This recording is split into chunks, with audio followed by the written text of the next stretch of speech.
দর্শক আবারও দেখতে পাচ্ছি আরো একজন আহত। জীবন দিতে গেলে পেস্কেল লাগবে না আমাদের পেস্কেল লাগবে না। বিএনপি কমিশনার নিজ হাতে মারছে, নিজ হাতে মাথায় বাড়ি মারছে। বিএনপি কমিশনার এবং তার সাথে যে সহযোগীরা আমাদের নেতাকর্মীদের উপরে হামলা করেছে এবং আমাদেরকে তারা বিভিন্নভাবে অপদস্থ করেছে, মারছে, আমাদের গায়ে আঘাত করেছে।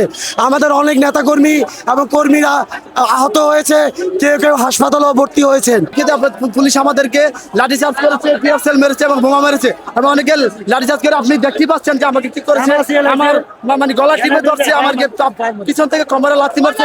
এই রমনা ডিসি, ঠিক আছে, সব পরিবার উচিত আছে, কেন সাউন্ড গান মারা দরকার আছে একটা বিশৃঙ্খলা সৃষ্টি করার জন্য। একবারে পুলিশ একজন টিচারের মাথায় মারছে, মাথায় মারা দরকার ছিল, মাথায় তো না মারলেও হইতো, বুঝেন নাই? উনি ওই যে আছে কি ডিএসবির কমিশনার মাসুদ ভাই মারছে।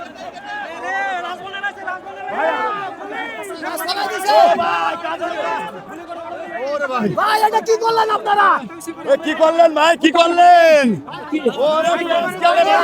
আমাদের একটা দাবি না, শুধু তো আপনাদেরও দাবি। বিএনপি কমিশনার তো নিজে ভালো ফিরে এসেছে। বিএনপি কমিশনার আছে।